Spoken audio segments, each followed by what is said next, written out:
I spoke to Faisel Pervaiz in Austin, Texas. He's a South Asia analyst for Stratfor. I first asked him why the Moab bomb was used and if it actually accomplished anything. I would say that there's really two reasons why the U.S. dropped this bomb right now. So number one is actually a tactical reason involving the on-the-ground fight with the Islamic State in Afghanistan's eastern Nangarhar province. Now, the Afghan National Security Forces for the past month and a half have been engaged in something called Operation Hamza to try to root out the Islamic State. The problem was that the Islamic State fighters had actually gone underground into tunnels, and they also had put minefields in the surrounding area. So the U.S. concluded that an effective way to try to root out the militants is to drop a massive bomb right on top of them, the aim being to try to crush and collapse the caves. I think another point to keep in mind, though, from the broader context, is if you look at the U.S. and Russia. The U.S. dropped the bomb yesterday, and what's happening today? There was actually talks in Moscow on the war in Afghanistan, and the U.S. actually decided to not attend the talks because the U.S. believes that actually Moscow is trying to undermine NATO's role in Afghanistan.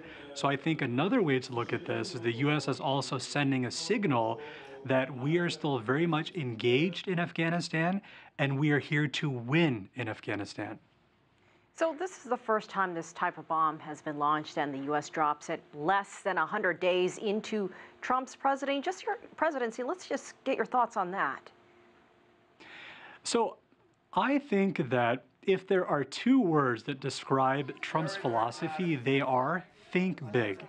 And what better way to demonstrate that than by dropping a 21,000-pound device nicknamed the mother of all bombs? Keep in mind that when Trump was running for president, he didn't really say a whole lot about Afghanistan. And even right now as we speak, he still doesn't have a very clear policy on that country. So I think that if anything, this was really Trump's first bold move, showing the world, and of course also showing the Afghans that, you know, we're still interested, we're committed for the long fight, and we're going to win. Afghanistan's president knew and approved of the strike. Could the U.S. see some fallout from this? What do you think is next?